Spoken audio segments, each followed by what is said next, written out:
Bonjour à tous les fans de basket européen. On est très content de vous retrouver ce soir parce que le lundi soir on enregistre et qu'est-ce qu'on enregistre?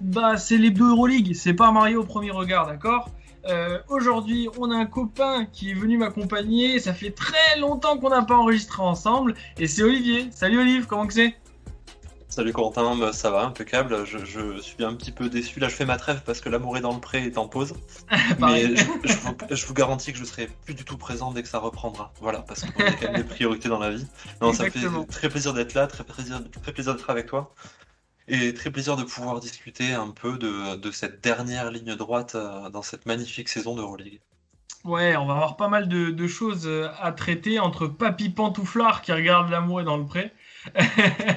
Il y a pas mal de choses à traiter puisqu'on va parler de la journée précédente, donc celle qui s'est déroulée la semaine passée, des 2 journées à venir. On aura une petite discussion, c'est pas vraiment un débat, mais ça va être une belle discussion, il y aura beaucoup de choses à dire. Et Romain étant absent, j'ai jugé bon de ne pas faire une chronique et de laisser un grand blanc, un grand silence pour que vous puissiez apprécier son retour quand il reviendra, parce que c'est quand même lui le master pour finir les podcasts. D'ailleurs, on l'embrasse, on Gros espère bisous qu'il Romain, va ouais. bien. La grosse bise, et puis voilà, je crois qu'on peut lancer, on peut parler des résultats de la semaine précédente. Du coup, je te laisse, Olive, et puis je réagirai à quelques petits matchs. Ouais, alors bon, on va les lister rapidement. La journée qui avait commencé par un choc entre équipes qui visent l'avantage du terrain pour les playoffs, à savoir le CSKA à Moscou, sur une dynamique assez délicate en ce moment, et Milan sur une dynamique inversée. Euh, donc c'était deuxième contre troisième, et Milan qui s'est imposé à Moscou et qui a pris la deuxième place à cette occasion-là, avec une démonstration de Kevin Punter, dont on pourra parler, je Ah pense, ouais, on ensuite, pourra en qui fait discuter, son ouais. carrière high dans tous les sens. Et en face, ben, Toko Shangelia qui existe, bien, mais Clyburn qui croque, hein, voilà, 31 tirs à eux deux, entre Clyburn et James. Bon, on en a parlé très souvent des aléas du CSK, on ne s'étendra pas davantage, mais bon, voilà, très belle victoire de Milan, dans un match que moi j'ai trouvé plutôt bon par rapport à ce que Milan nous proposait depuis le début de la saison. Eh ben, tu vois, Euh, je l'ai pas vu parce qu'il me saoulait ces derniers temps. je Ça comprends. gagne, mais ça me saoule. Et ouais, j'ai vu les stats. Si je me souviens bien, parce que là, j'ai pas le truc sous les yeux, mais Punter, je crois que c'est un truc genre 32 pions, C'est une ça. passe D, un rebond. Oui, c'est ça. Voilà. Donc il a eu tous les ballons, mais il les a bien gérés. Euh, et puis le résultat est d'autant plus notable que voilà, le CSKA, c'est 10 rebonds offensifs sur le match, seulement 9 pertes de balles. Et malgré ça, la production vraiment de Milan, tout en maîtrise, leur a permis de prendre le dessus. Alors voilà, le CSKA, il manque Milutinov, on en a parlé la semaine dernière, Ouais. et je pense qu'on pourra en parler longtemps. C'est une équipe qui fluctue un peu. Hilliard et Lundberg ont été utilisés moins de 10 minutes. Alors, je sais pas ce qui se joue exactement, mais on a du mal à savoir ce qui se passe au CSKA cette saison. Par moment, ils ont des séries où on sent qu'ils sont inarrêtables, et puis par moment, on sent que c'est un peu flottant. Voilà, je sais pas trop quoi en penser. Euh, Pareil. Les mauvaises langues diront qu'il y a de l'eau dans le gaz entre Mike James et le coach. D'autres diront qu'ils essaient de jouer pour avoir les meilleures oppositions possibles. hmm, Bon, après, je pense pas que Monsieur Etoudis soit du genre à faire des calculs. Malgré tout, c'est quand même intéressant de voir leur match.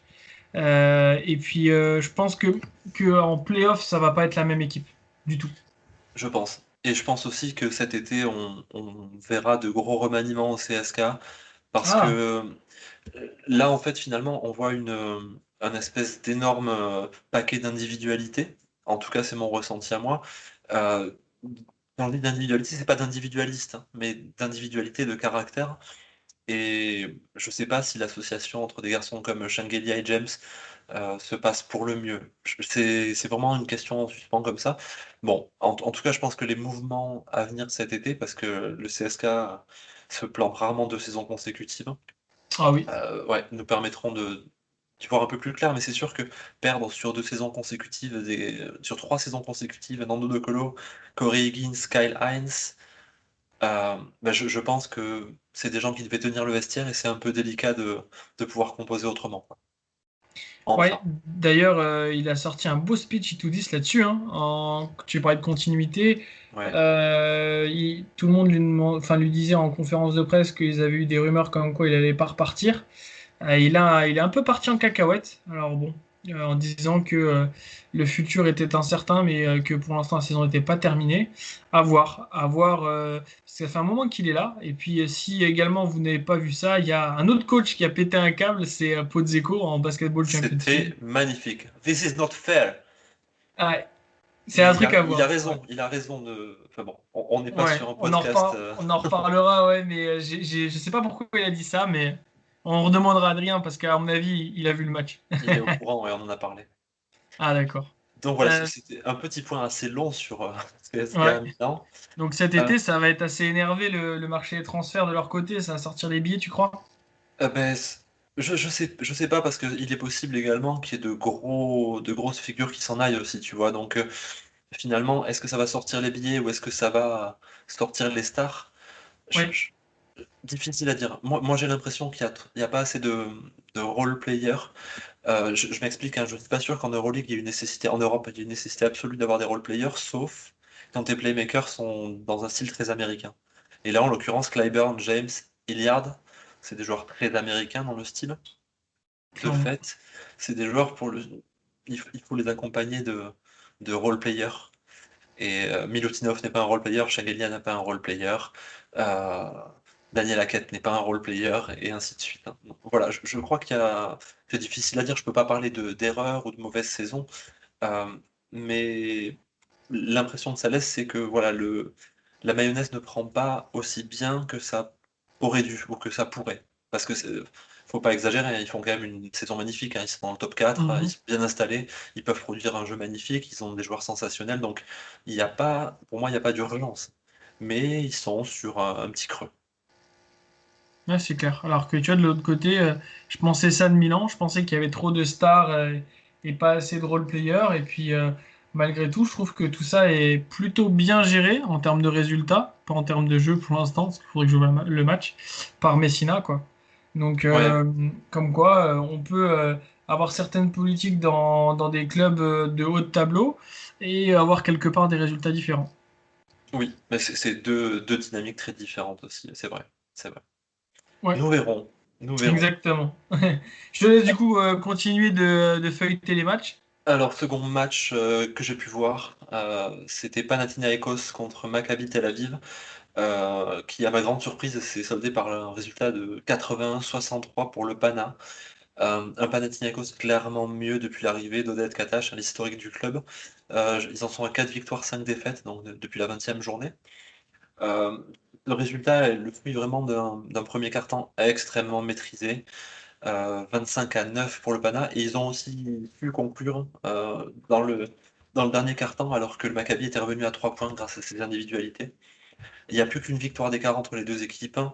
Euh, on, on retrouve Papa Petrou dans un rôle plus similaire à l'an dernier, donc moins playmaker, plus dans le corner, plus défensif, donc voilà, il a moins la balle, il met plus ses shoots, et ben, donc il redevient peu à peu l'ailier resplendissant qu'il était l'an dernier, à savoir pour moi un des meilleurs ailiers d'Euroleague.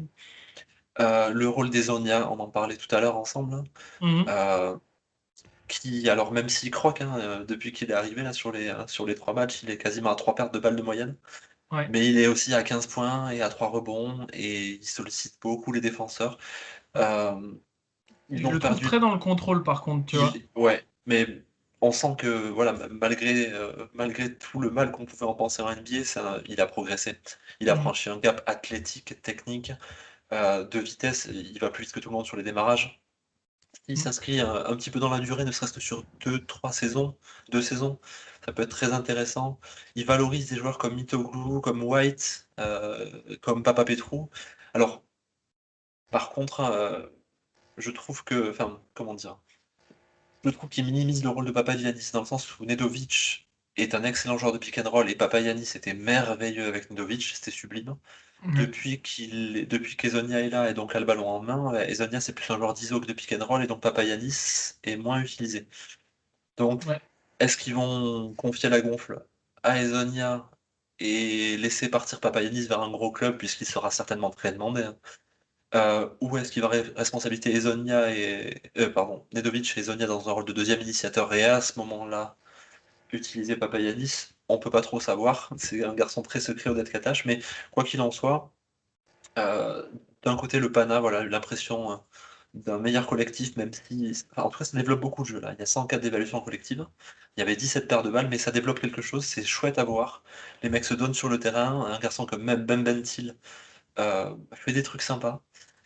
Et à contrario, le Maccabi, voilà, 54 balles collectives, hein.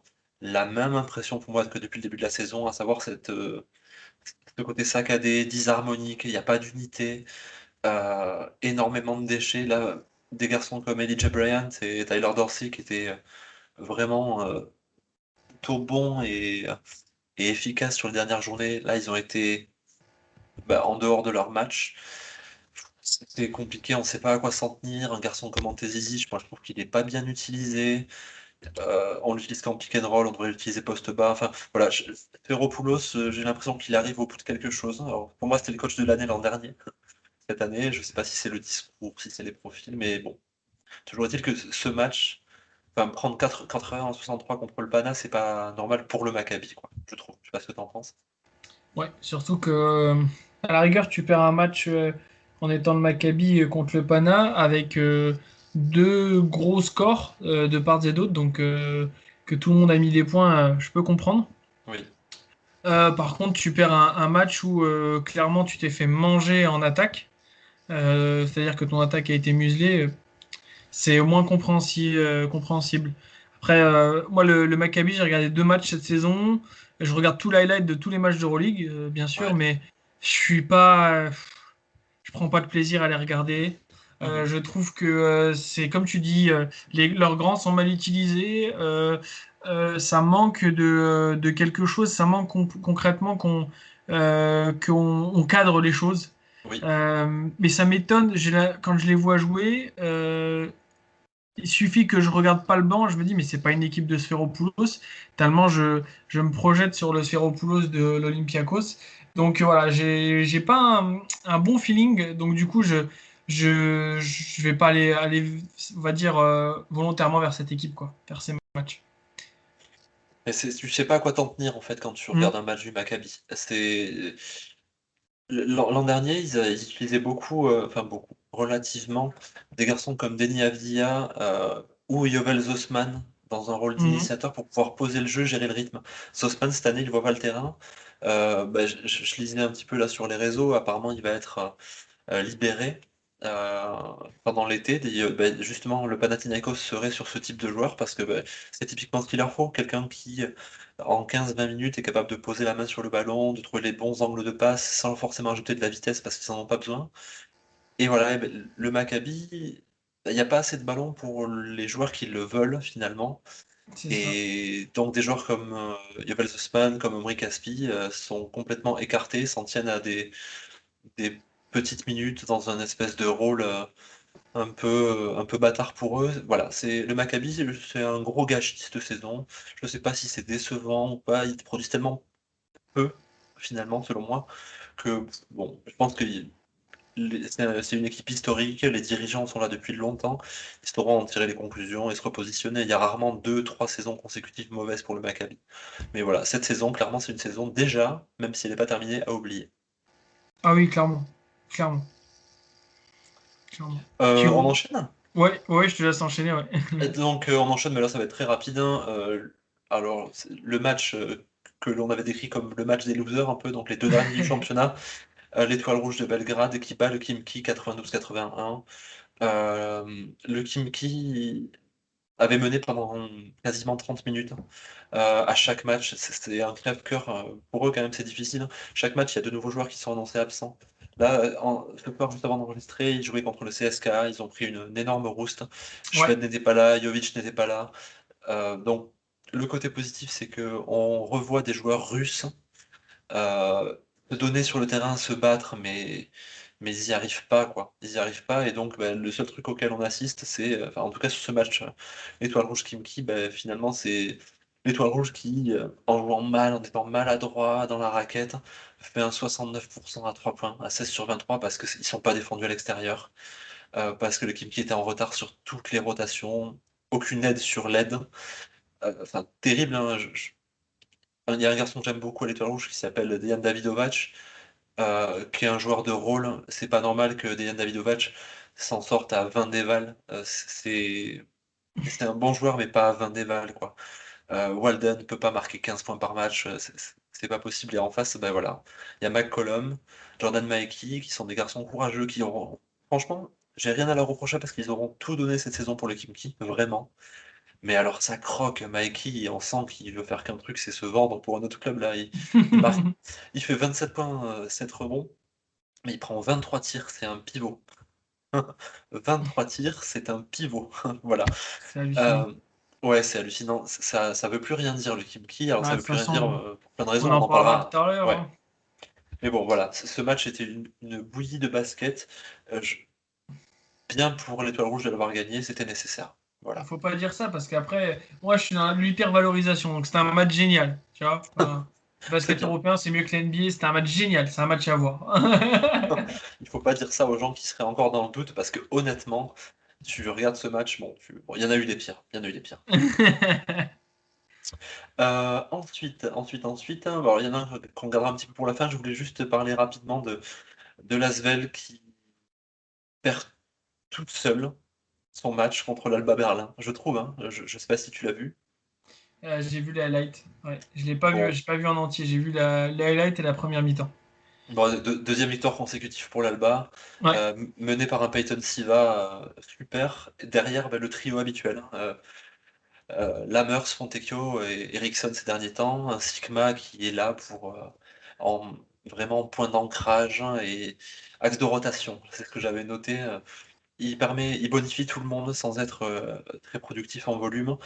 Mais finalement, malgré ce jeu léché de l'Alba qu'on connaît, l'Asvel a eu 55 occasions de faire le match. Euh, il y a un point de bascule, hein, il y avait 50-38 pour l'Asvel un peu avant la mi-temps.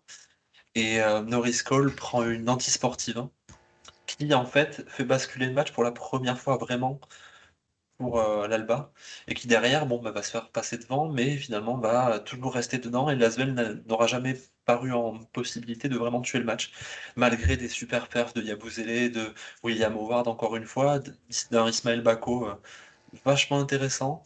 Voilà, j'ai l'impression que ce match il venait un petit peu conclure, comment dire, cette mauvaise série là qui a fait passer l'Asvel de 6 victoires consécutives à 3 défaites consécutives et qui finit, qui achève les espoirs d'une très belle équipe lyonnaise et d'un très bon TJ Parker cette année. Voilà. C'est un peu décevant pour l'Asvel. Ça devait arriver, c'est un peu dommage que ça arrive dans un match qu'ils auraient dû gagner, quoi, selon moi. Mhm. En espérant qu'ils aient l'extension de leur licence A et qu'on revoit cette équipe continuer ce processus. Ouais. Très intéressant pour moi. Voilà, je suis plutôt séduit par cet Asvel-là, moi, honnêtement. Moi aussi. Donc j'ai hâte de voir la suite et j'ai hâte de voir également la fin du championnat de France si on a des playoffs. On verra. Les choses parfois se décantent et puis ensuite se dédécantent et puis se recantent. Ces mots n'existent pas, mais on comprend l'idée. C'est Bon, clair. je le souhaite, hein, je le souhaite, hein, et je souhaite aussi à l'Asvel de pouvoir conserver certains joueurs, ben justement comme William Howard, Mustapha Fall et Gershon Yabusele qui vont être très vraisemblablement extrêmement demandés à l'intersaison. Ouais, c'est sûr, là, ça va être compliqué, d'autant plus que Cordigny Airlines va peut-être être sollicité à l'étranger et je pense que l'Asvel serait enfin, comment dire, ça serait bien de le voir atterrir à l'Asvel pour le garder en France. Ce serait très bien senti de leur part de s'y intéresser. Donc ça va pas être un été de tourpeau, mais limite tant mieux. Et j'espère que sur la pioche des Ricains, ils vont réussir à faire de bonnes choses. Et surtout, j'appelle des deux mains, des deux pieds, de tout le retour de Tony Jekiri à l'Asvel. Parce que, à mon avis, il s'est perdu à Vitoria. Voilà, ça c'est dit. Je suis tout à fait d'accord avec toi. Et puis j'appelle aussi le retour d'autres Frenchies si possible, hein, des Rodrigue Bobois, des Fabien Causeur, des Louis Labéry. Venez, venez, on est bien. Voilà. Ouais, Est-ce que exactement. Alors, je vais aborder les matchs dans le désordre parce qu'il y en a certains dont je vais juste évoquer les résultats. Ouais, vas-y. Non pas que c'était des mauvais matchs, mais c'est anecdotique sur la dynamique, hein. Donc l'Anadolu qui enchaîne une 7e victoire consécutive, hein. Ouais, 89-62 contre le Žalgiris. Non pas que le Žalgiris ait fait un mauvais match, mais l'Anadolu est irrésistible en ce moment. c'est Ouais, hallucinant. c'est des runs comme il y a 2 ans finalement. Là, il cale un 20-0 en Mhm. début de match, plus 21 à la mi-temps. Euh, on l'avait dit en début de saison, hein, c'est une équipe, si Larkin et Misic sont en forme en même temps, euh, C'est n'importe qu'on quoi, c'est un on jeu a, vidéo, c'est horrible, on n'a pas envie de se les taper, quoi. Mais c'est en sûr. plus, quand les role-players sont aussi en forme, quand un mec comme Sandy Sertak, moi, qui est un joueur de devoir que j'adore, Ouais, enchaîne les matchs à 10 déval, euh, mais la différence cette année, et on en avait parlé pour la Virtus en Eurocup, non seulement ils avaient une identité offensive avec un jeu très rapide, un peu run and gun parfois, mais en plus cette saison, ils ont une capacité à mettre des stops défensifs colossaux parce que le Žalgiris c'est une très bonne équipe offensive avec beaucoup de mouvements. Là, ils n'ont pas été en capacité d'exister. L'Anadolu, c'est la 3e défense en points encaissés et c'est aussi la 3e à l'évaluation tolérée. Et là, ils sortent un match en plus à 120 d'évaluation collective, 53 pour le Žalgiris. Voilà. ouais. C'est un match oublié pour les Lituaniens, quoi. Ouais, et puis on voit finalement le petit fossé qui se construit là entre l'Anadolu qui est vraiment en train de rejoindre les 4-5 premières places et le Žalgiris qui luttait pour une place en play-off, mais je pense qu'il est aussi en train de la laisser passer. Ouais, c'est clair. Là, on va s'en rendre compte au fur et à mesure, hein, les dynamiques évoluent bien et on se rend bien compte de qui va être une équipe de playoff et qui n'en est pas, hein, clairement. Exactement.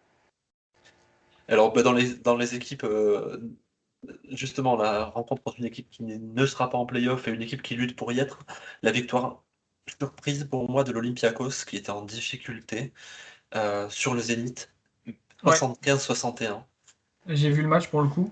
Ah, alors, bah, tu peux peut-être en parler, je te laisse la parole. J'ai l'Olympiakos, quoi. Euh, j'ai pas grand-chose à dire, hein. C'est un match de traînard, comme d'habitude. Malgré tout, ça leur a bien souri en attaque. En défense, ils ont été durs. Et bizarrement, on les a beaucoup vus sur de la transition combatif avec des gars comme Laretzinkis ou Vezenkov qui sont académiques. Ils font ce qu'ils ont à faire. Et puis, accessoirement, Spanoulis a été très en réussite. Et quand Spanoulis est en réussite, bah les 10-12 points qu'il ne mettait plus ces derniers temps, où on avait envie de lui dire arrête simplement. Ça me fait mal au cœur de dire ça, mais c'est le cas. Et bah, au final, il les met et il fait gagner le match. C'était assez agréable, ça fait du bien de voir tout le monde se lever dès qu'il met un shoot dans une salle pleine. Ça aurait été typiquement genre de match hein, à faire kiffer. Euh, voilà, le Zénith n'a pas pu jouer son jeu. Et c'était intéressant de voir comme quoi l'Olympiakos garde son caractère. Et c'est pas le jeu le plus sexy, mais on sait qu'avec cette équipe-là, il y a des coups qui se préparent et qui s'apprécient parce que quelque part, je pense que n'importe quel jour, ils peuvent taper qui ils veulent si ils font ce qu'ils ont l'habitude de faire. Et c'est ça qui était vraiment appréciable Ouais. pour S'ils arrivent finalement à imposer leur rythme assez lent, le. Ouais, ralent. Ouais, mais c'est ce qu'on disait un peu en début de saison, à savoir que c'est une équipe qui. Le recrutement laissait évoquer cette tendance qu'ils allaient essayer d'imposer, de ralentir le rythme du jeu dans une Euroleague qui s'accélère pour pouvoir laisser passer le momentum finalement et eux pouvoir s'imposer tranquillement avec des joueurs décisifs. Alors ils ont été hélas défavorisés par les blessures très souvent. euh, Par quelques difficultés aussi justement sur des rôles spécifiques. Mais là, c'est ce que tu dis, hein, le 21-5 dans le quatrième pour l'Olympiakos, c'est clairement la gestion des rythmes, parce que bah, on connaît le Zénith hein, et le jeu offensif prôné par Xavi Pascual. Là, ils n'ont pas réussi à le mettre en place, à tel point que Gudaitis a été utilisé que 11 minutes. Je pense que Xavi Pascual a vu qu'il n'y avait pas de possibilité de pouvoir l'utiliser, pas pour utiliser le pick and roll. Koufos a été intéressant pour ça, hein, Koufos qui fait ses débuts. Mhm.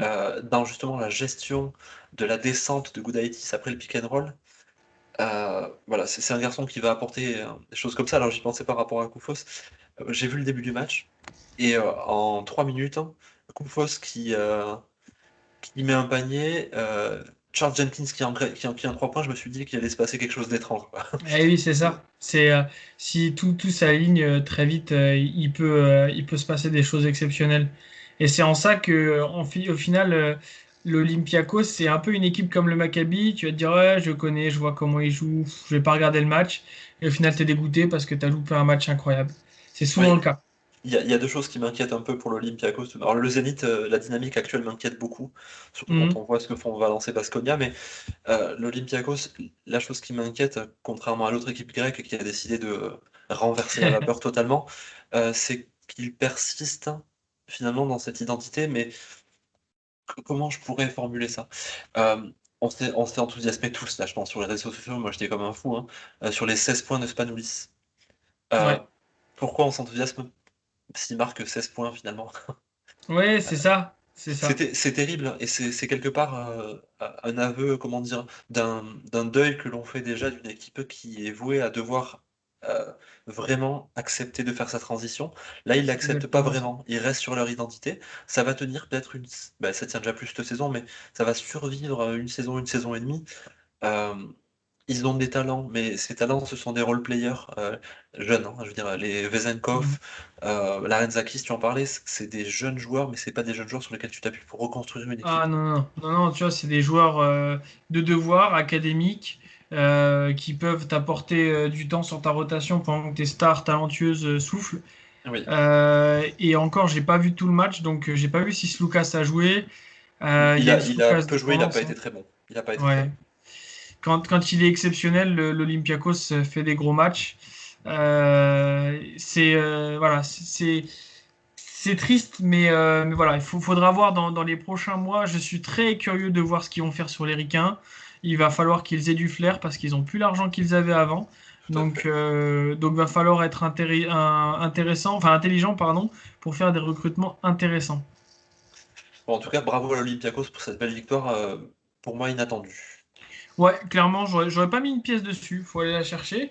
Et puis voilà, Spanoulis met peu de points, c'est enthousiasmé, mais tous les paniers qu'il met, c'est que du très haut niveau à chaque fois. Ah, c'est magnifique, hein. Et puis ça achève psychologiquement le Ah oui. Zénith, voilà, qui je pense va avoir du mal à se remettre de ça. Ça m'étonnerait pas qu'ils sortent des 8, mais on verra. Ah, ce serait dommage. Enfin, ce serait pas une récompense pour leur saison. Après, quelque part, faut voir leur calendrier.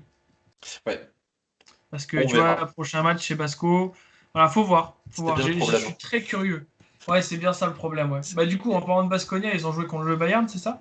Et ils ont gagné 78-71 grâce à un run, un 27-2 dans le troisième quart-temps. Alors, c'était le duel des pénibles, hein. Ouais, Vraiment, exactement. c'est deux équipes très difficiles à jouer, physiques et très irrégulières en ce qui concerne Baskonia, assez imprévisibles parfois en ce qui concerne le Bayern, qui a tendance plutôt à faire subir, à faire subir et à pas permettre aux équipes de s'installer plutôt que d'installer leur propre jeu. Et là, finalement, ils sont tombés contre une équipe qui fait exactement comme eux, euh, Mhm. avec finalement plus de moyens, si l'on s'en tient à l'effectif. Ce qui a fait la différence là, ça a été vraiment le step-up de Tony Jekiri, alors qu'un joueur qu'on adore, hein, on en a déjà parlé, qui fait une saison très difficile avec Baskonia.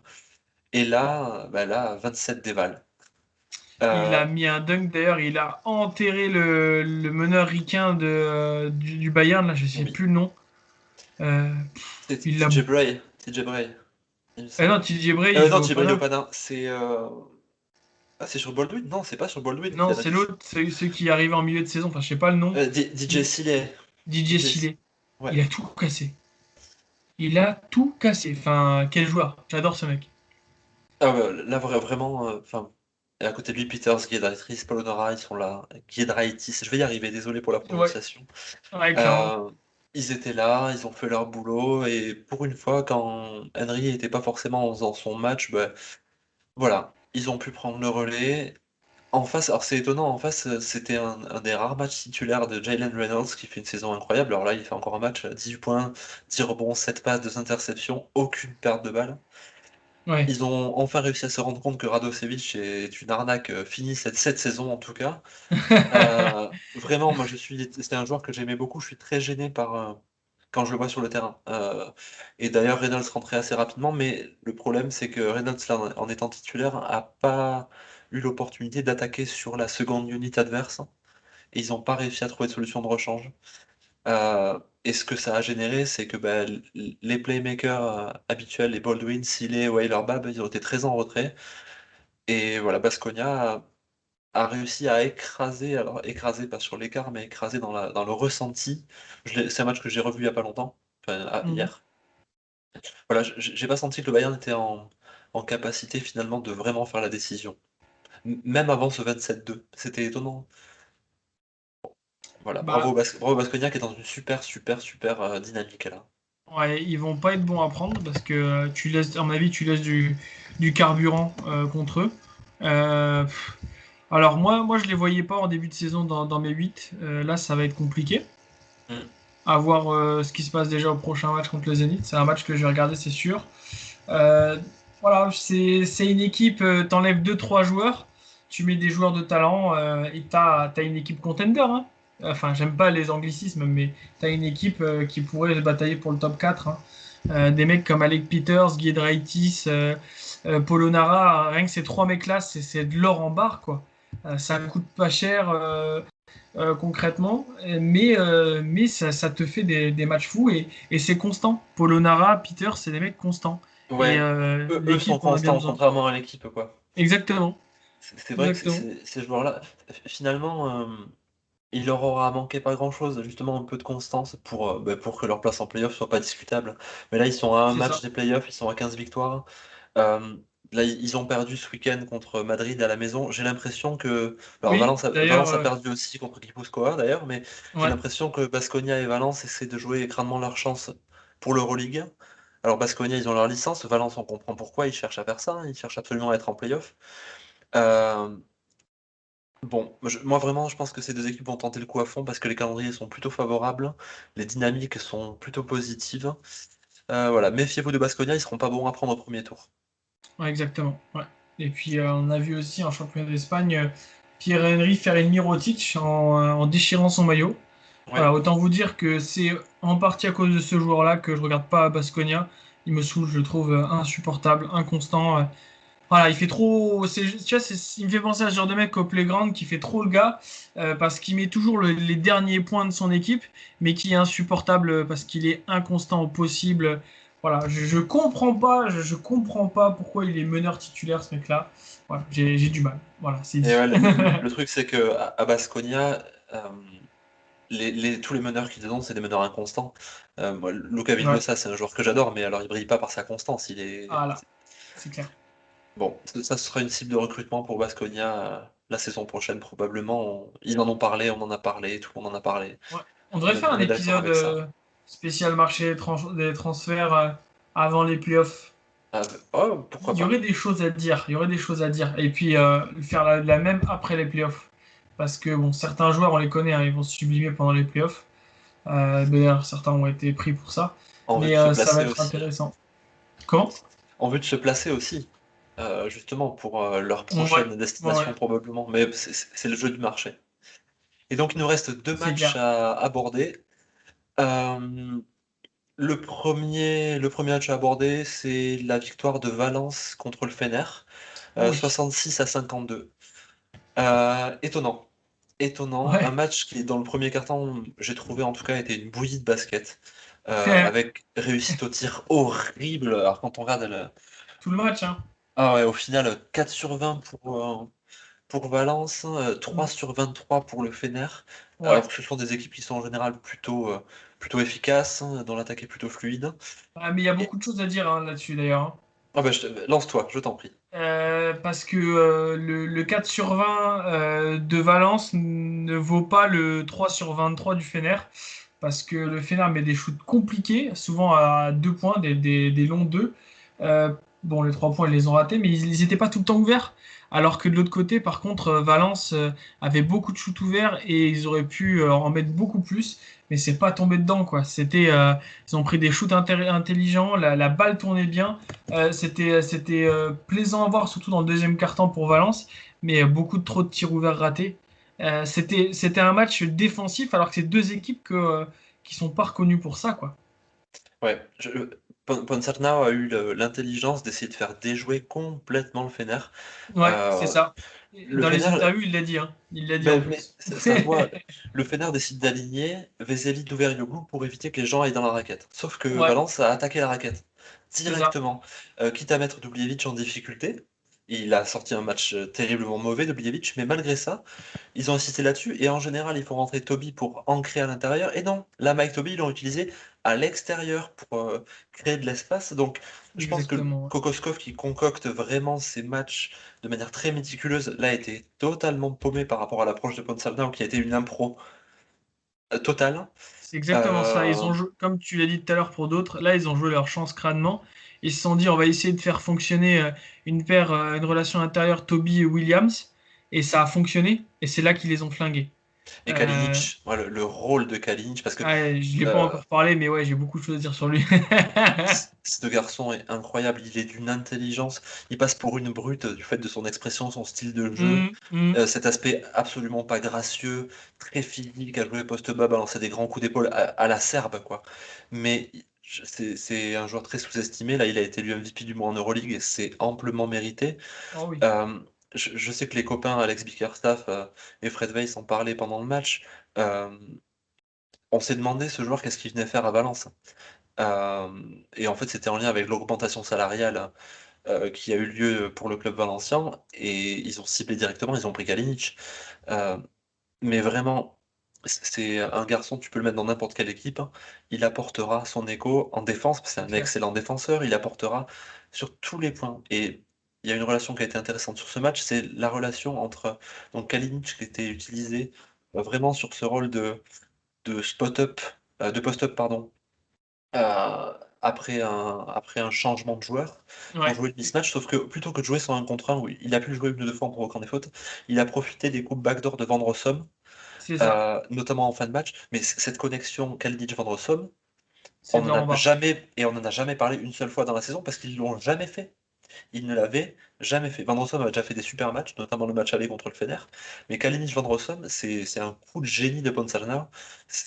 Enfin, oui, ils ont réussi à faire déjouer le Fener. C'est pas évident de faire déjouer le Fener. Il y a juste un élément, après je te laisserai la parole, c'est Mhm. l'absence de Guduric. Oui. Parce que qui Mhm. aurait pu défendre sur Kalinic? C'est Marco Guduric. Exactement. Et là, ben, là, ils ont été obligés de faire jouer Mohamed Ali sur la fin de match.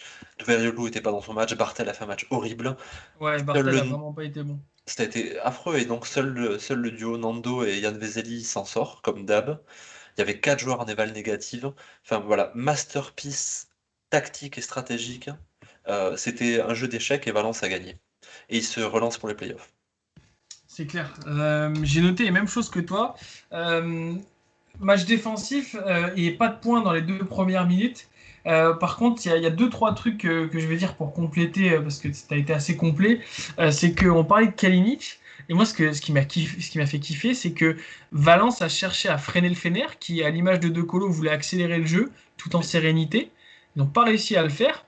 Et en fait, ils ont anticipé les changements défensifs en mettant Kalinic en tout terrain sur De Colo pour le forcer à prendre des tirs de loin et en forçant le changement défensif pour avoir Labéry qui prenait l'aide de Kalinic. Et donc c'était super intéressant. Donc tout a été très difficile pour le Fener. Et au final, les petits rapprochés qu'ils ont fait, parce que le Fener, le Valence, pardon, à partir de la 15e minute, a fait la course en tête. oui. Donc du coup, vu que c'était difficile, la seule chose que le Fener a fait pour rentrer des tirs, c'est d'utiliser des Sean Pierre en percussion. Bon, il a mangé tout cru Kalinic et Dubljevic parce que bah, malgré tout, valait mieux que ce soit lui qui mette les points que d'autres. Des 2 points à l'arrache à l'intérieur. Mais ça leur a permis de survivre, mais pas de recoller au score. Et Kokoschkov a dit un truc qui était très juste. Et je me suis dit, non, mais le gars il s'est fait, comment dire, Ponsarnau a été beaucoup plus malin que lui et il l'avait mauvaise. Il a dit je voudrais remercier Valence. Pour moi, c'est plus nous qui avons perdu ce match que Valence qui l'ait gagné, alors que je suis absolument pas d'accord. D'une certaine Mais manière, c'est Valence qui les a mis dans cette position-là, ouais, c'est finalement. ça. Bah, en fait, ils leur ont tendu un piège qu'ils auraient pu éviter, mais ils étaient trop grisés pour le voir. Oui. Mais derrière, il dit quelque chose qui est très juste aussi. Notre attaque était pathétique. Notre attaque n'a pas été bonne. Pourquoi? On a eu 18 pertes de balles et seulement 12 passes décisives. Oui. Ça en dit beaucoup sur notre efficacité. Et à partir de là, bah, on comprend comment lui a vécu le match. C'est toujours intéressant d'avoir certains coachs qui se livrent en interview. Et Kokoschkov est très bon client. Si vous Il n'avez a- pas eu le il- temps de voir le match, allez regarder ses interviews à chaque fois. Et si vous avez l'occasion d'écouter le podcast de Crossover de Joao Lucas avec Igor Kokoskov, c'est très intéressant aussi sur son analyse du jeu. Voilà, je vous y encourage si vous parlez anglais. Voilà, c'était Ah, juste pour ouais. la petite pub pour les camarades. Ouais, il y a pas mal Autre de choses chose? à dire sur ce mec. Non, voilà, je me suis pas énormément régalé parce Moi que non c'est un plus. match qu'il fallait être prêt à voir. Mais ça m'a fait du bien parce que ça faisait longtemps que j'avais pas vu le Fener, dont on me vendait l'équipe la plus intéressante à avoir joué. J'aimais beaucoup Valence et au final, j'ai vu les deux équipes dans des registres totalement différents et ça Mm. fait du bien aussi. Et alors Valence qui a, alors c'est un match qui leur a coûté beaucoup d'énergie. Ouais, C'est incroyable. j'étais triste. Et donc bah, ce week-end ils ont perdu de 18 points contre Gipuzkoa. Ouais, donc San Sébastien. 78-60, ouais, l'ancienne équipe de Pablo Lasso. Mm, Bon, voilà, qui est une équipe qui est quand même en difficulté en oui, Liga. ouais. Voilà, c'est assez significatif de la dépense d'énergie qu'a dû fournir Valence pour arriver à contrecarrer comme ça les ambitions du Fener, parce qu'ils ont quand même été ambitieux, mais ça n'a pas marché. Et dernier Exactement. match, Eh oui, el Clasico. le Classico. Alors, je me suis pas régalé non plus. Ah, c'est vrai? Ouais, alors bon, donc juste victoire au Wizing Center à Madrid de Barcelone, 80-76. Euh, alors, dans un match, il y a eu énormément de suspense. Énormément de suspense. Le match est resté serré pendant quasiment bah, l'intégralité de la rencontre. Hein. Ouais. Je l'ai revu deux fois celui-là parce que je suis supporter du Real, donc ça a été très douloureux pour moi. Mais l'écart maximal, il a été de 7 points sur l'ensemble du match, et ces 7 points, ça a été uniquement dans les 5 premières minutes. Ensuite, jamais plus de 7 points d'écart. Euh, Bon, tu veux peut-être en parler en premier, je te laisse la parole si tu veux. Ouais, bah écoute, moi pour le coup, je me régale toujours quand je vois un classico. Voilà, moi je suis supporter du Barça parce que papa est supporter du Real, forcément. L'esprit de Euh, contradiction. Exactement.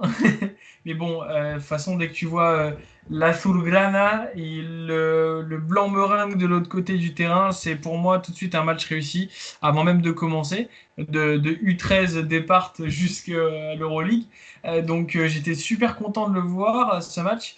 Et ça nous a demandé, enfin, on en a sorti beaucoup de conclusions et d'interrogations également notamment sur le marché des transferts du Real de cet été. On en a parlé Tout à un peu fait. en off.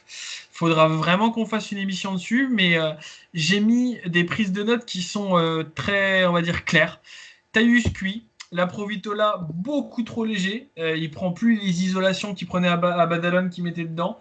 En défense, dès qu'il est ciblé, le gars, c'est une flaque, il disparaît.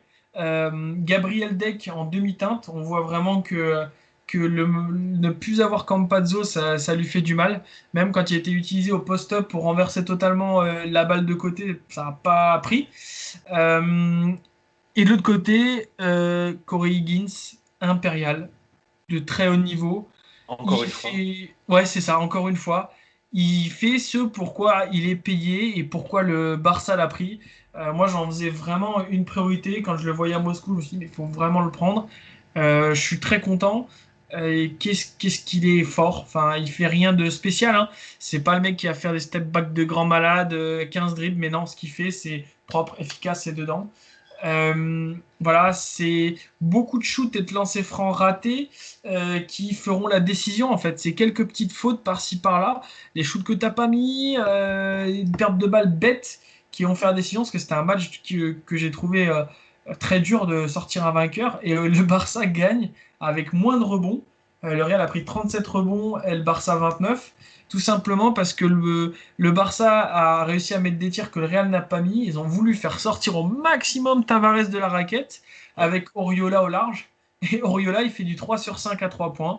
Et puis quand on regarde le score, on se dit bah, que ça a pesé cher dans la balance pour la victoire du Barça, quoi. Il y a pas mal d'éléments sur lesquels je te rejoins.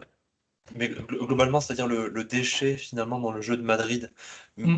mais à l'image de cette saison, alors j'avais trouvé assez positif le fait de vouloir impliquer Alocen, qui avait Ouais, fait 4-5 minutes au début excellentes, et puis finalement exactement. ils ont, ils ont collé Higgins dessus, et donc bah, il y a 5 paires de balles sur le match. La Mais, lumière s'est mais éteinte.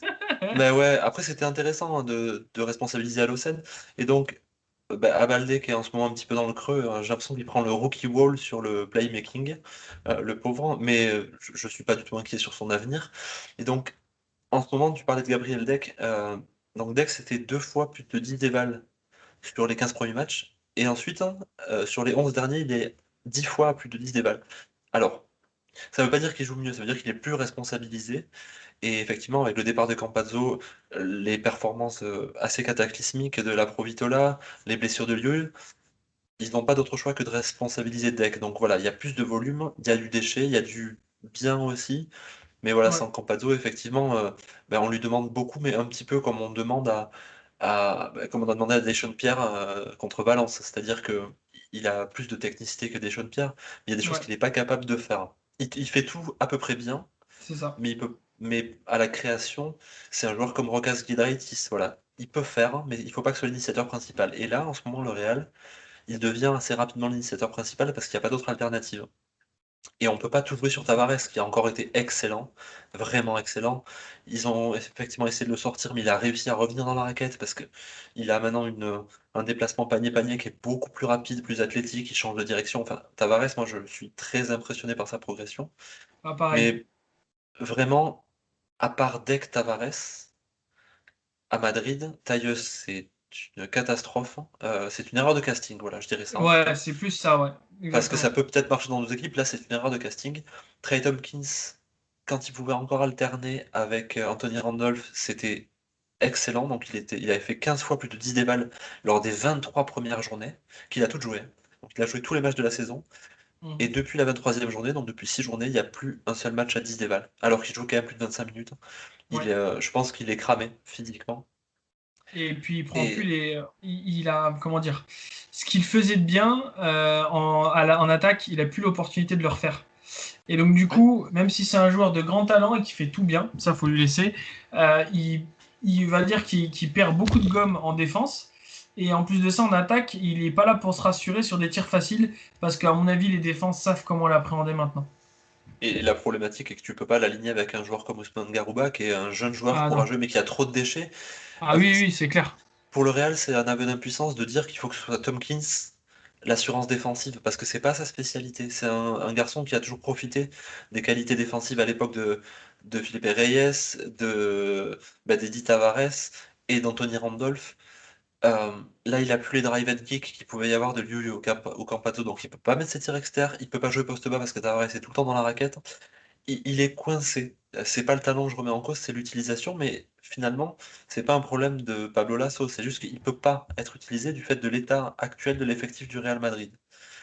Et en face, bah oui, le Barça, ça n'a pas été brillant, mais ça a été propre. Donc Corey Higgins, c'est une merveille. Ils ont le talent de Mirotic, Calates, bah, Calates, on peut ne pas l'aimer, mais fait une saison excellente. Enfin, Ouais, jamais, discrète jamais, mais excellente. jamais mauvaise. Les role-players sont là. Et alors, je lisais sur les réseaux, les gens ont un peu rigolé de Pierre Oriola qui fait donc du 3 sur 5 à 3 points. Alors, Mhm. je me suis dit, mais il me semble quand même Pierre Oriola, c'est un shooter à 3 points de base. Et effectivement, j'ai repris ses stats en carrière. Donc cette saison, il est uniquement à 4 sur 8. Donc c'est un très faible volume. Mais avant l'arrivée d'Jasikevicius, Pierre Oriola, c'est 15 sur 32 en 2017-2018, 13 sur 45 en 2018-2019 et 14 sur 28 la saison dernière. Donc en Ah, fait, ça, je savais pas ça. et moi non plus, je me rappelais plus. Et Mais tu vois, ça sent typiquement le truc de on fait des entretiens individuels en début de saison. Qu'est-ce qui te manque que tu fais plus, là où tu te sens bien bon et où t'étais à l'aise? Ah, les tirs à 3 points, bah écoute, on va essayer de te mettre en place quelques-uns, surtout quand il faut y tirer quand t'as un grand pivot en face, et bim, bah c'est ce qui fait gagner. et c'est là que Jasikevicius est très fort, c'est sur la gestion des individualités et des Ouais. profils. Le Barça, voilà, ce match c'était pas un match brillant, mais ils gagnent à Madrid dans un classico, ils confortent leur première place, ils continuent à utiliser des joueurs et à les mettre en confiance. Oriola, c'est un garçon qui a peu joué cette année, à part sur les blessures, donc c'est-à-dire il joue ces derniers temps. Mais on aura eu cette année un peu Oriola, un peu Anga, un peu Smith. Euh, Gasol Mm. arrive, ça va aider pour la confiance. Claver revient. Enfin, là, tous les voyants sont ouverts pour le Moi, Barça. je vois personne aller les taper en playoff, hein. Attention à l'Anadolu, mais bon, on verra. Ouais, La puissance collective du Barça, c'est ouais, c'est ça. la En puissance fait, supposée t'as trop collective de du Barça. solutions pour pas te permettre de pas, enfin, t'as trop de solutions pour te permettre de pas te dépatouiller avec ça, quoi. Enfin, je veux dire, voilà, cibler l'Anadolu, j'allais dire, c'est pas compliqué, c'est facile de dire ça tranquillement assis sur ma chaise avec mon Perrier, mais mais je pense que il y a quand même plus de certitude du côté du Barça, quoi. Et puis, qui peut arrêter Mirotic? Ouais, ouais, c'est un gros problème, hein. Je le trouve tellement facile. Ouais, c'est terrible, quoi. Enfin voilà, donc encore bravo au Barça, même si ça m'arrache un peu la bouche, pour être poli, de dire ça.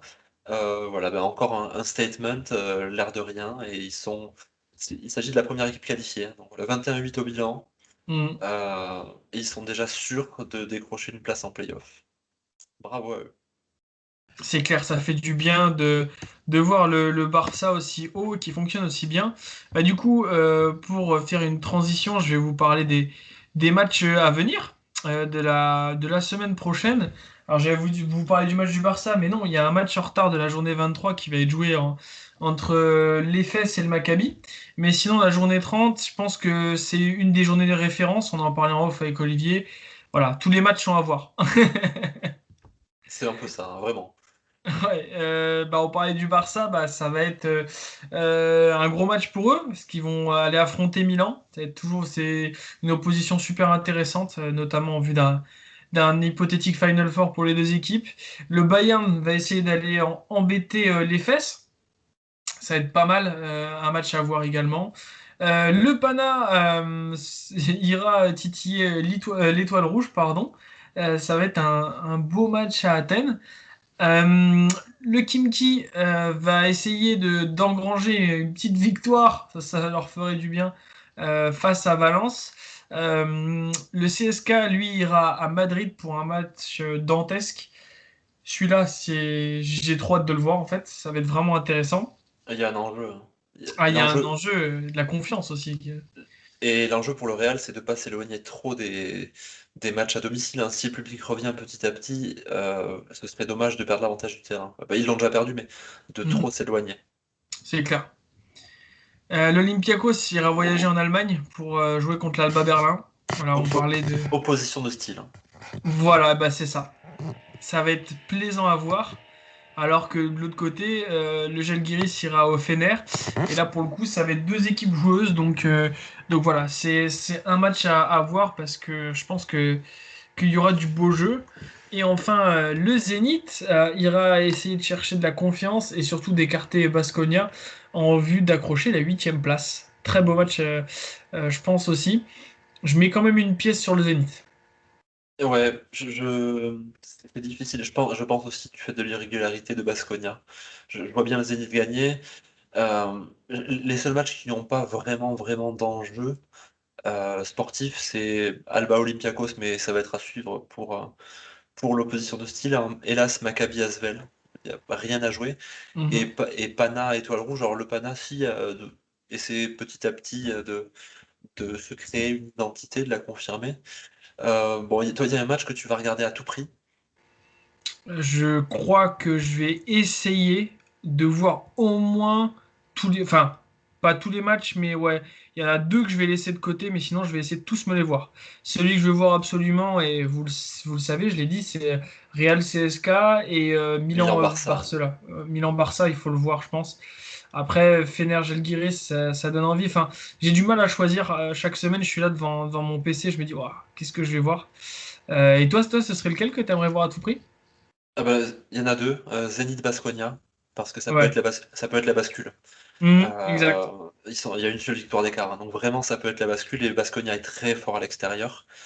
Euh, bon, Real CSK, je pense que je vais y jeter un œil. Milan-Barça, je regarderai pas parce que je vais me faire du mal, c'est deux équipes que j'aime pas spécialement.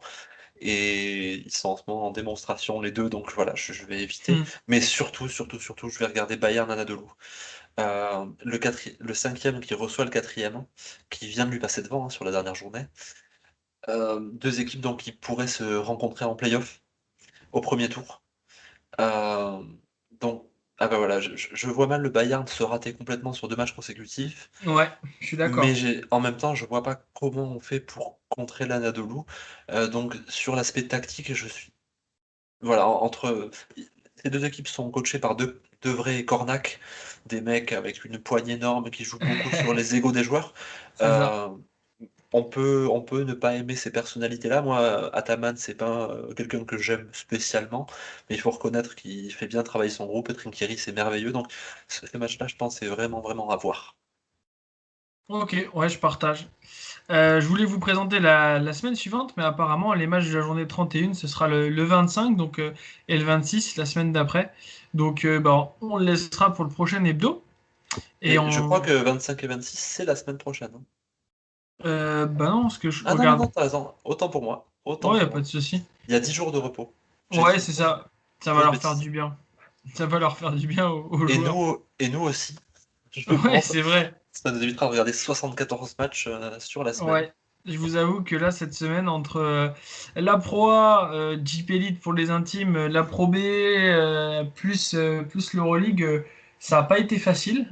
Mais bon, on essaye de garder le rythme pour, euh, pour essayer d'être pertinent. Euh, Bah, du coup, on va passer sur notre mini débat discussion. Tout à fait. Je te Euh, laisse du coup introduire la chose.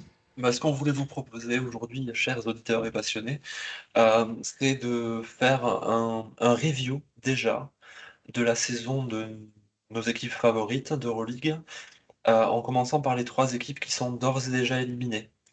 Euh, Mathématiquement, voilà, il reste 7 journées à jouer. Donc en théorie, 7 matchs permettent de pouvoir rejoindre une hypothétique 8e place pour les playoffs. Mais justement, ces 3 équipes-là, donc 16e, 17e et 18e, ne sont plus en capacité de pouvoir rejoindre les playoffs, même si la probabilité était très fine, mince. Donc ces équipes sont le Khimki Moscou, 18e, avec 3 victoires et 25 défaites. L'Étoile Rouge de Belgrade avec 8 victoires, 21 défaites. Et le Panathinaikos avec un bilan autrement plus élogieux, surtout sur le dernier match, de 10 victoires et 17 défaites.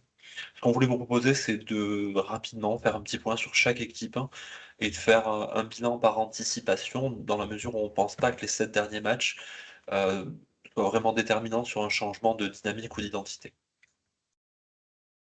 Ouais, c'est bien introduit. Du coup, on commence avec le Kimki, ensuite en remontant, on fera l'étoile rouge et enfin le Pana. Très bien. Tu veux débuter ou j'attaque, littéralement? Bah écoute, je vais commencer sur le Kimki Très bien. parce que je sais que sinon tu vas les terminer. J'ai beaucoup de choses à dire. J'ai beaucoup de choses à dire. Et bon, je sais que tu vas abonder dans mon sens. Je vais commencer par la seule satisfaction dans cet énorme gâchis. C'est le petit Zaïtsev qui fait un début de saison très intéressant, notamment quand Shved n'était pas là. Voilà. Ensuite, c'est simple, instabilité des coachs, stratégie avec des œillères. On joue sur Shved, on réfléchit pas. Bouchon en début de saison sur la ligne intérieure quand même. Je trouve que d'une bêtise gigantesque d'avoir 3 gars comme Devin Booker, Greg Monroe et Jordan Mickey. Enfin, je sais pas ce que t'en penses, mais Ça n'avait aucun sens. ouais. Et Jerebko en plus, qui a du coup être cantonné dans un coin en tant que tireur de coin. Et Yanis Tima, hein, exactement pareil, hein. Ah oui, Tima, ouais. Ouais, c'est vrai que moi, j'ai tendance à plus le voir comme un 3-4, donc je l'avais oublié. Ouais. Donc du coup, ça a fait un gros embouteillage avec des conséquences dramatiques. C'est que il y a eu des départs en masse. Bon, il y avait aussi une affaire de salaire impayé apparemment, hein. Yanis Tima, Bertans, Greg Monroe. Et la question que je me suis posée, c'était est-ce que ce ne serait pas le début de la fin? Parce qu'il y a un quotidien russe qui a rapporté que les salaires du club n'ont pas été payés depuis 3 mois et que la Ouais. dette du club envers les joueurs est déjà de presque 3 millions, donc 2,8 millions précisément. Et Devin Booker, sous contrat, n'est toujours pas revenu à l'entraînement. Voilà pour cet immense gâchis qu'est le Kimchi, et je te laisse tirer à balles réelles parce que je suis très curieux, même si je connais déjà un peu ton avis, je pense. Ouais, c'est un cataclysme, hein. Donc le Khimki, c'est un des clubs ces dernières années qui est un des clubs nouveaux riches. Ils avaient fait revenir à grands coups de pétrodollars Rimas Courtenaitis qui avait fait un premier passage, enfin deux premiers passages d'ailleurs remarqués au club, hein, en gagnant en Eurocup notamment. Euh, et la saison dernière, ils se retrouvaient septième avec un bilan pas forcément génial, mais voilà, c'était une équipe accrocheuse, battante. À l'intersaison, ils ont perdu peu de joueurs finalement, mais ils ont perdu moi deux joueurs qui pour moi avaient une importance incroyable dans le collectif, c'était Chris Kramer et Anthony Gill. Alors oui, c'est pas des noms ronflants, c'est pas Mhm. forcément des garçons qu'on aurait vus en Euroleague spontanément, mais c'était des vrais joueurs de collectif, Ouais. capables de s'y filer en défense. Euh, et il y a eu une bascule totale, hein, dans le sens où on voyait que donner la balle à Shved, ça fonctionnait bien l'an dernier, c'est une réalité. Et on a insisté là-dessus. En faisant venir un Greg Monroe, alors que finalement, bah, Booker et le retour de Jordan Mikey, ça aurait suffi. Parce que eux, ce sont des joueurs de pick and roll et pas des joueurs de poste bas. Et faire jouer un joueur qui joue le poste bas uniquement avec un Alexei Shved, ce n'est pas le maximiser. Ça n'a pas de sens. Mettre ce que tu disais, c'est juste un Jerebko et Tima dans un corner. Ça n'a pas de sens. Ce sont deux joueurs qui ont besoin de la balle. Alexei Shved, aussi talentueux soit-il, n'a pas permis de. Enfin, voilà, c'est un joueur qui fait des volumes statistiques mais qui maximise pas un collectif. Alors qu'il était Et, arrivé avec de nouvelles intentions quand il était revenu de blessure, et au final, en 3 matchs, tous ses efforts disparus, effacés. et le bilan, il est brutal, hein. Le Kipki, c'est la plus mauvaise équipe de l'histoire de l'Euroleague dans son modèle moderne. Euh, voilà, l'équipe qui était la plus mauvaise avant, c'était le Darussafaka qui était à 5,25 en 2018-2019. Les seules victoires, c'est contre l'Étoile Rouge, donc avant-dernière, lors de la sixième journée, contre le Zénith, on se demande comment, lors de la deuxième journée, et contre le Real 78-77 lors de la 27e, un Real en peine. Changement de coach le 15 janvier, où ils ont pris l'adjoint, je crois que c'est Elgeni Malsef, qui était là, et voilà, Christianity c'est parti. Mhm. Je- Sur les statistiques, juste un petit point, ils sont avant-derniers à l'évaluation, ils sont derniers à l'évaluation autorisée, et donc ils tolèrent une évaluation à 111,75. C'est la pire défense. Ils sont derniers au true shooting, ils sont derniers au true shooting autorisé, ils sont derniers à ce qu'on appelle l'assist turnover ratio, donc c'est le pourcentage, la proportion entre passe et perte de balle. Et donc juste pour vous donner une idée, le turnover ratio il est à 172% pour eux. Voilà. Oh vache. C'est aussi le chiffre le plus mauvais dans l'histoire. Pauvreté du jeu produit. Voilà, les satisfactions, effectivement, hein, le petit Zaitsev, le meneur, moi je le trouve très intéressant, beaucoup plus polyvalent, alors moins talentueux évidemment que Shved, hein, on va pas se mentir, mais Mhm. il a réussi à faire tourner son équipe. Et les autres satisfactions pour moi, c'est dans un style différent, les deux pivots, Jordan Maeki, pour son volume offensif, alors il croque beaucoup, mais il a le mérite de rien lâcher. Et Devin Booker, qui est un pivot très sous-estimé de Euroleague, autour duquel moi je construirais, hein, l'ancien Chalonnais. Les déceptions, il y en a plein, on en a parlé, hein. Pour moi, Shved, c'est une déception. Il est à 4,5 pertes de balles pour 13,75 pertes de balles d'équipe. C'est affolant. Tima, il est à 5,6 d'évaluation. Karasev, qui est un joueur qu'on aimait tous beaucoup, il est à 2,9 d'évaluation en 22 matchs. Dairis Bertans, qui a fait un petit tour en NBA au Pelicans, il a 2,7 d'évaluation. Enfin, c'est, on a aimé faire les clowns un petit peu à les railler, etc. Mais là, c'est au-delà même de tout ce qu'on pouvait penser. Ah, c'est frustrant. C'est frustrant parce que t'enlèves Shved, tu mets un vrai meneur. C'est con, hein, mais tu mets un vrai meneur pour faire tourner cette équipe. Ils avaient pensé en décembre recruter Thomas Hurtel, hein. Et tu réfléchis à ça et tu te dis, quitte à jouer l'attaque, allez, let's go, prenons un mec comme ça et essayons de faire tourner le truc. T'as Stefan Jovic qui fait la maille de l'autre côté quand t'as besoin de faire enfin, tourner ton meneur titulaire. Non, c'est triste, franchement. Ouais, mais comme tu dis, hein, ça sent la fin, quoi.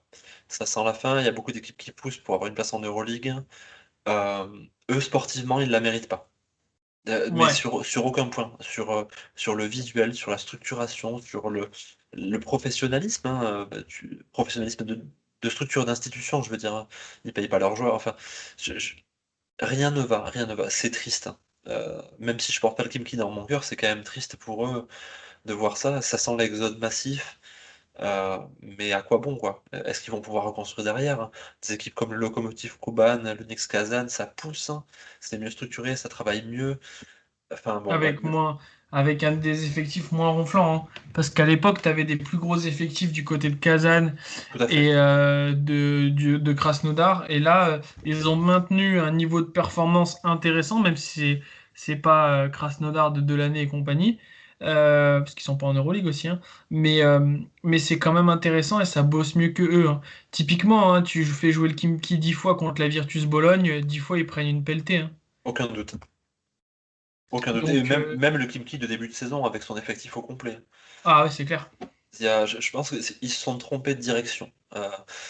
Ils ont mal interprété la manière dont évoluaient certaines équipes d'Euroleague, hein, avec un playmaker principal, parce que finalement, Ouais. quand on prend le Fenerbahçe, il y a un playmaker principal qui a un volume incroyable, avec parfois du déchet dans De Colo, mais là, ils se sont plantés parce qu'ils ont juste regardé le playmaker sans utiliser les autres joueurs, alors que, objectivement, quand tu as Jonas Jerebko, Yanis Tima, enfin, c'est une erreur tactique et c'est un scandale, moi je trouve, si on aime le basket, de ne pas les utiliser davantage. Voilà.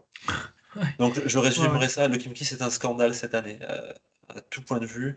Et je comprends que des équipes ben, comme la Virtus puissent être très en colère, ou comme Valence qui pourrait perdre sa place en Euroleague s'ils sont pas assez performants, alors que le Kimki est là juste pour être là.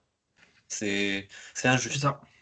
Après, le Kimki est là par rapport à la VTB ou je sais plus pourquoi ils sont là. Et ils y étaient par rapport à la VTB, mais l'an dernier, finalement, y a pas, ça a pas bougé. Ils auraient perdu leur Mhm. place l'an dernier parce qu'ils n'étaient pas non plus dans les tops du classement, quoi. Ouais, donc l'année prochaine, Bah là, ils sont c'est mal possible placés en depuis les VTB. quoi. Je crois qu'ils sont sixième en VTB. C'est très Ouais, probable qu'ils y soient pas l'an prochain, oui, tout à fait. Voilà pour eux, je pense on les a assez donnés, hein. ça en dit long. Ouais, ouais, ouais, ouais. L'étoile rouge. Alors, alors c'est pas un secret que comme Romain, je supporte le Partizan. Malgré tout, avec mon tour d'Europe et vu comment j'ai été accueilli à l'Étoile Rouge, maintenant, je les porte quand même un peu dans mon cœur.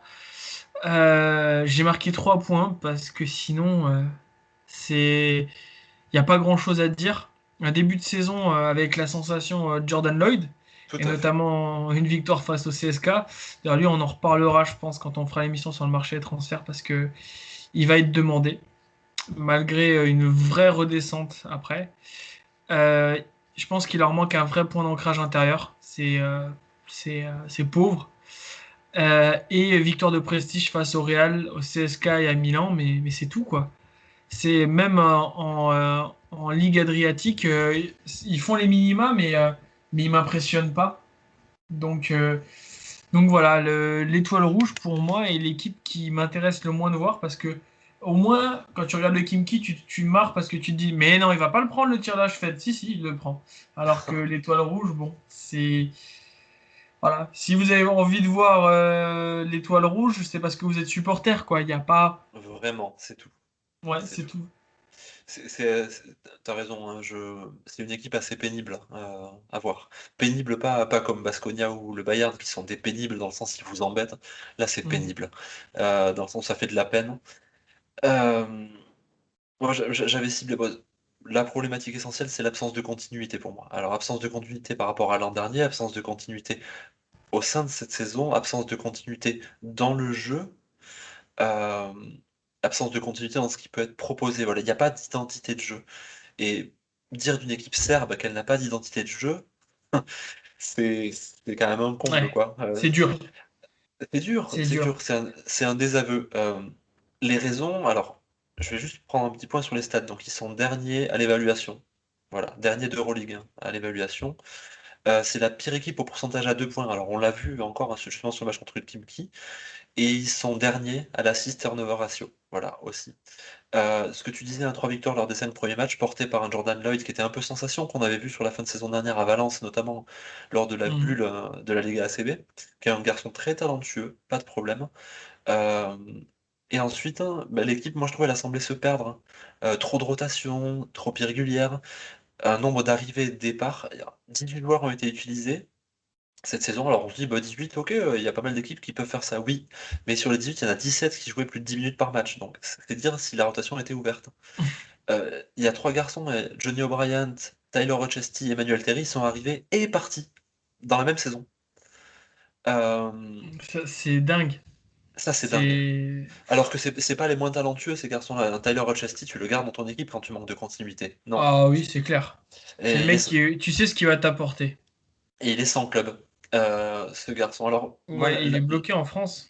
la raison, la raison de l'absence de continuité, il y a eu une légère augmentation de la masse salariale euh, à allouer donc au recrutement des joueurs cet été. Euh, Dragan Sakota était parti, le coach, remplacé par Obradovic, ce qui est plutôt un upgrade en termes de coach selon moi. Mais Oui, je suis d'accord. il y a eu les départs de Punter, qui était venu se relancer après son passage un peu raté Mm. euh, à Les l'Olympiakos. parts de Lorenzo Brown. Le Perperoglou, Billy Baron, James Ouais, Gist, Kalin Lucas, Charles Jenkins, Vladimir Stimac et Michael Ojo, paix à son âme. ouais. Mais voilà, donc ça veut dire quand même que 1, 2, 3, 4, 5, 6, 7, 8, il y a 9 joueurs qui sont partis, qui étaient là la saison dernière. Ils avaient quasiment tout tablé sur le recrutement de Kalinic, qui finalement ne s'est pas fait, mais je pense que ça aurait été la meilleure chose qui pouvait leur arriver. Et derrière, les recrutements sont pas mauvais.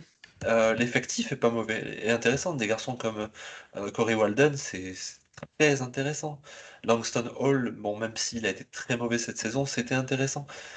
Il y a des choses qui sont pas mal, mais ça a été pensé trop rapidement et sans vouloir inculquer une identité spécifique aux joueurs qui arrivaient.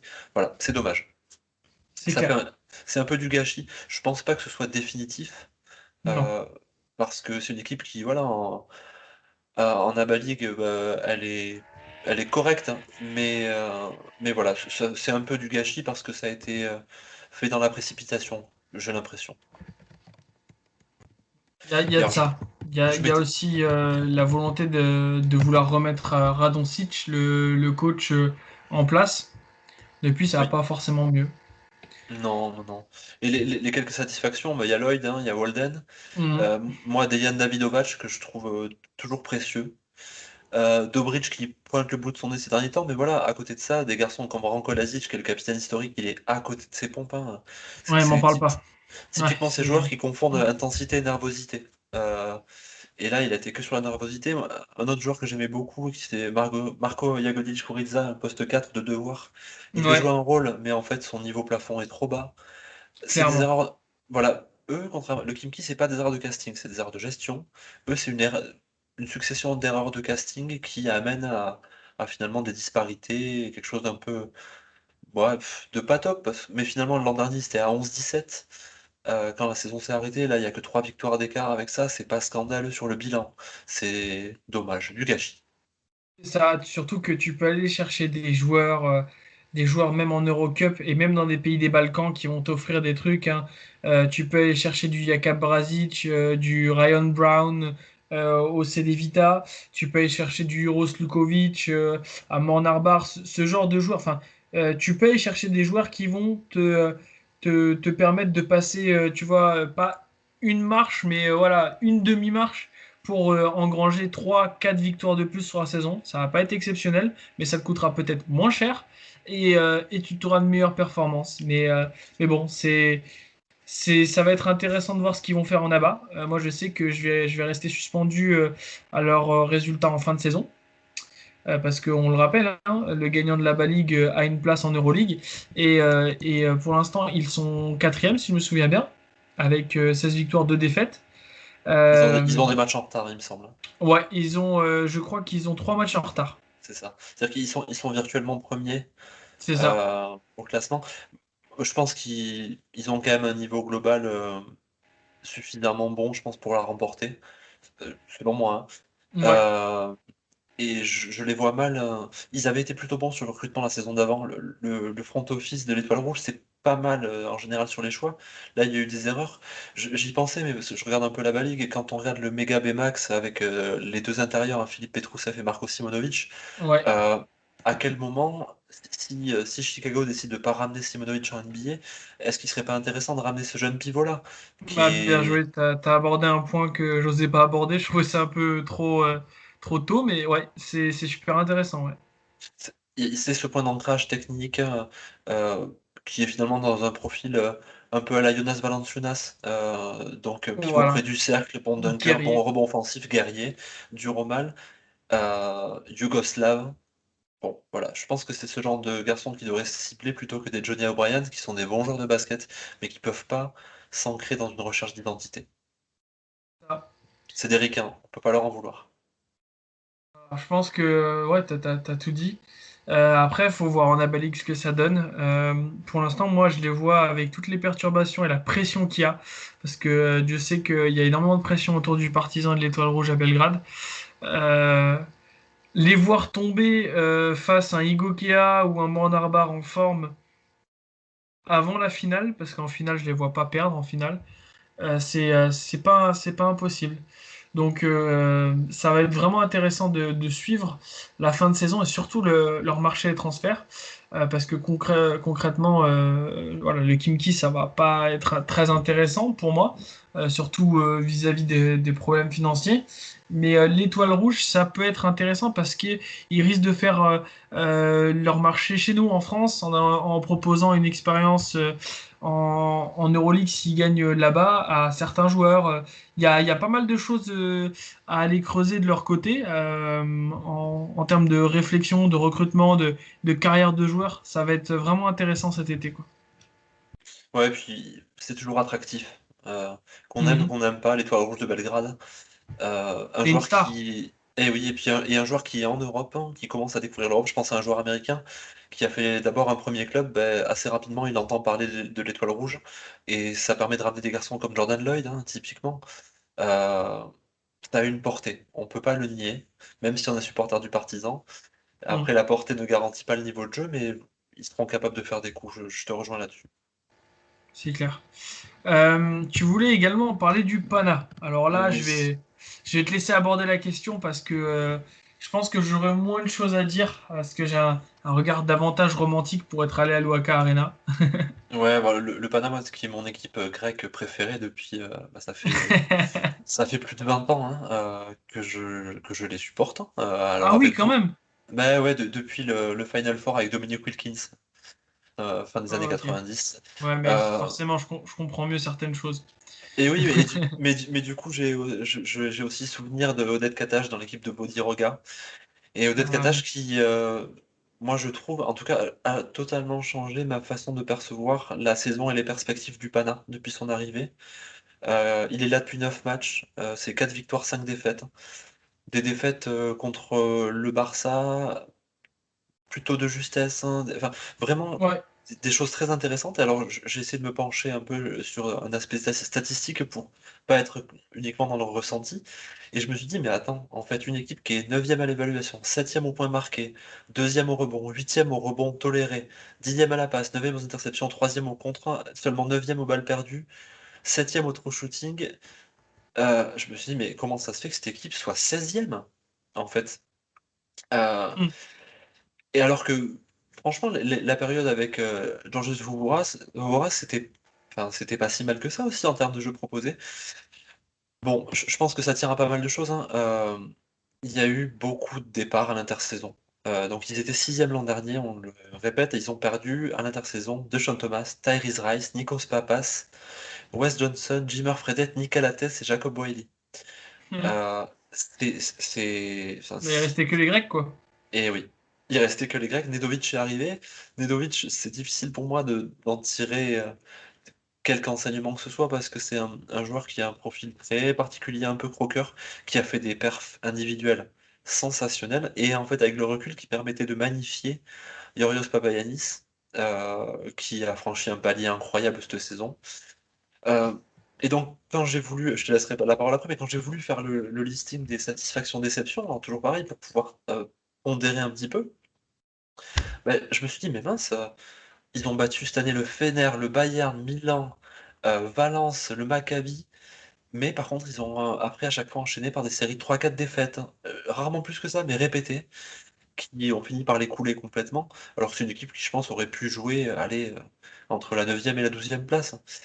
Euh, Quand on regarde individuellement, Odette Katash, il arrive à bien utiliser Ben Bentil, qui est quand même un joueur brut de décoffrage, et quand on le voit jouer, on- il C'est l'utilise vrai. dans un rôle un peu à la Livio Jean-Charles, où il fait de la passe, il utilise le poste bas, alors bien moins talentueux que Livio, bien sûr, mais il a une utilisation intéressante. Bokoridis, dans un rôle très Mhm. spécifique de chien de garde, c'est très bon. Bon, Ezonia Nedovic, j'en parle même pas, c'est quand même pas mal.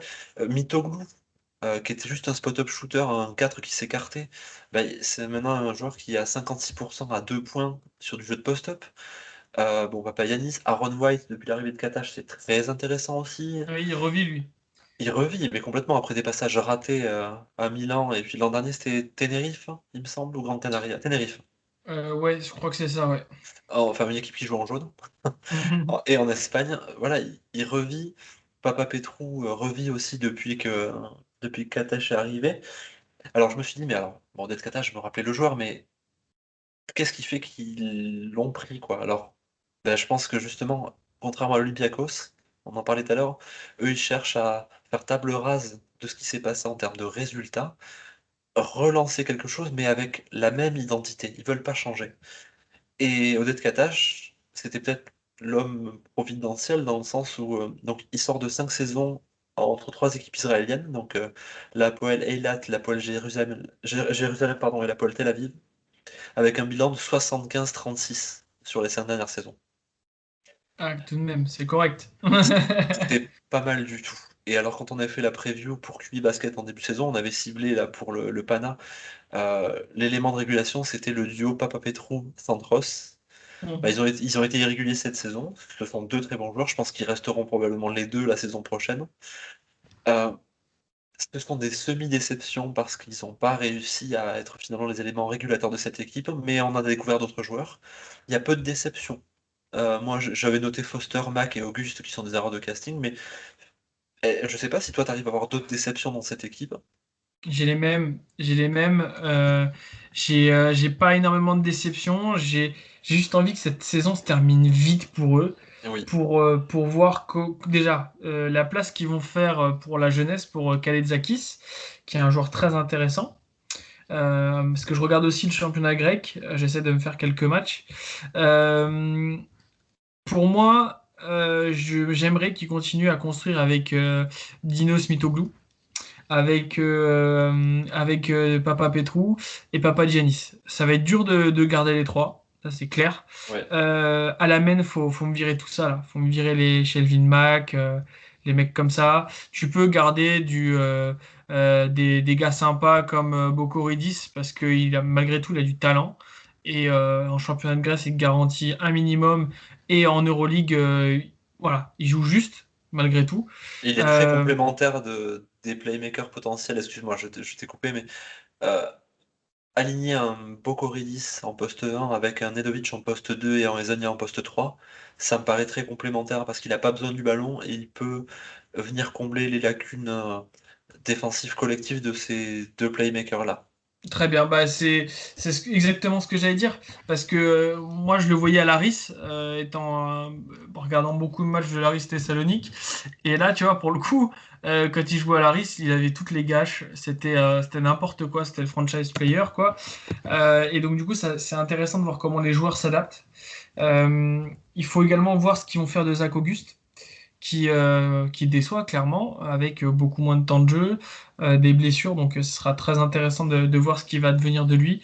Et voilà, est-ce qu'on aura enfin le duo Nedovic et Zonia l'année prochaine sur toute une saison en bonne santé? C'est une grosse question. Et voilà, j'aimerais voir ça, j'aimerais voir aussi s'ils arrivent à aller chercher un gros meneur.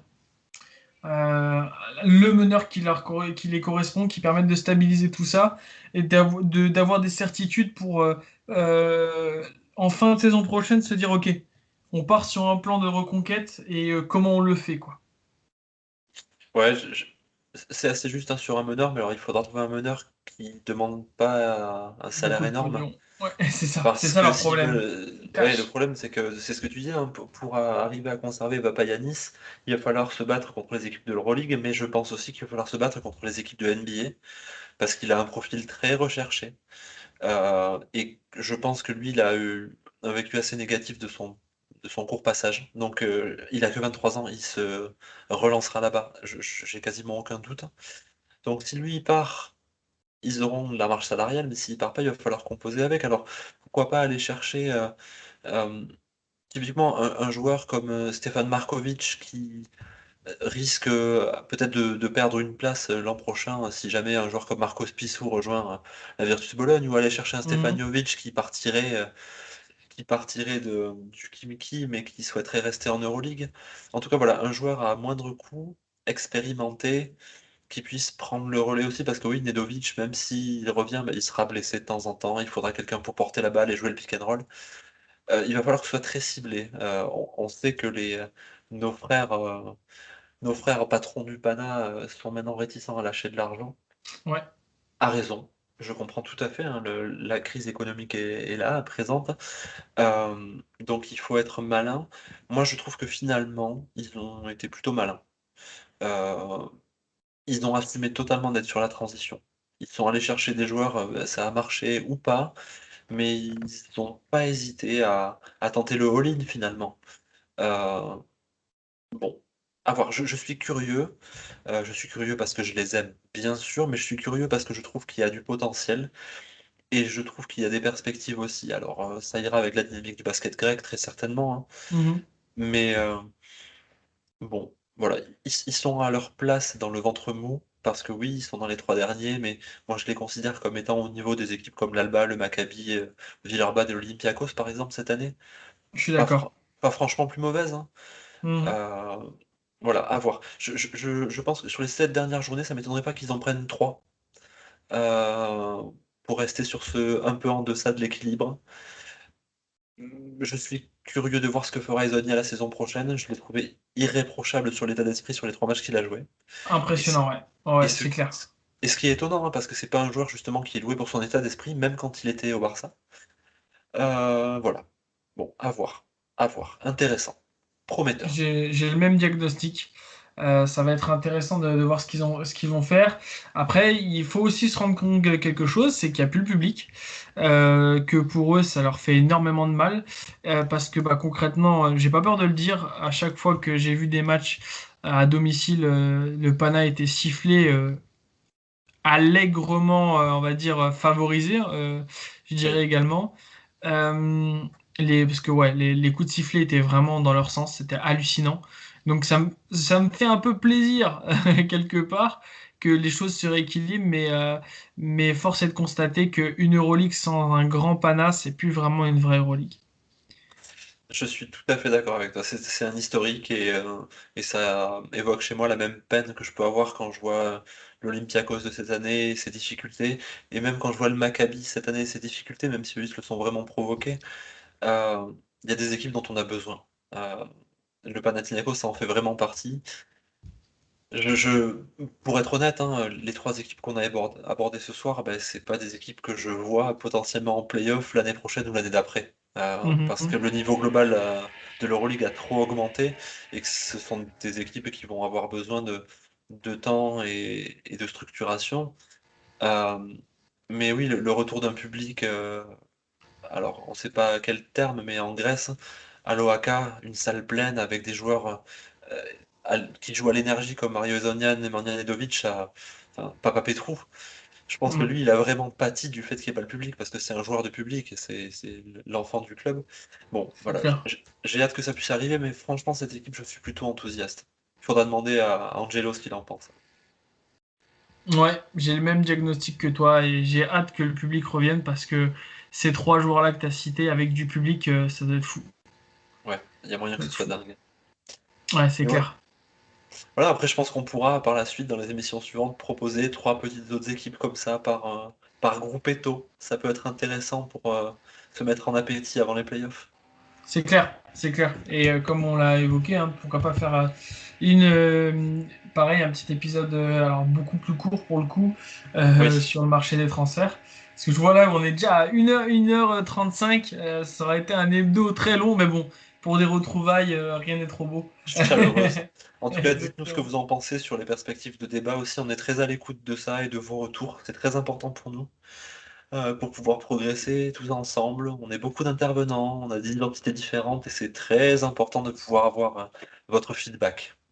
Exactement. Et puis si vous avez des copains qui sont pros ou entraîneurs ou dans le monde pro, on serait très content de les recevoir. Il y a certaines personnes dans le viseur que j'adorerais recevoir pour discuter. Mais bon, ça se fera en coulisses. En tout cas, voilà, c'était une belle émission. Merci Olivier. Très Merci content de t'avoir Corentin. retrouvé. C'est très Euh, chouette, très content de débattre avec toi et de pouvoir discuter d'une Euroleague qui vraiment nous enthousiasme. Alors, avec des petites choses péjoratives parfois, mais on a toujours de quoi dire. C'est clair. Et les matchs sont. Voilà, chaque journée, il y a 2, 3, 4, 5 matchs qui sont intéressants. C'est une ligue très dense. Il y a beaucoup de choses à dire. Et je pense qu'avec ce format-là, on apporte quelque chose qui manquait peut-être à certains. D'autres sont un peu en reste, mais quelque part, voilà, on est dispo sur Twitter pour échanger. Et avec plaisir, n'hésitez pas. Et oui, effectivement. Bah, du coup, ciao Olivier, salut à Salut tous Corentin, à la et semaine passez une bonne prochaine et merci semaine. à tous. Ciao, ciao! C'est la fin de ce nouvel épisode de Ficelle. Si ce podcast vous a plu, abonnez-vous. Nous sommes sur toutes les plateformes de streaming. Parlez-en autour de vous et à la semaine prochaine.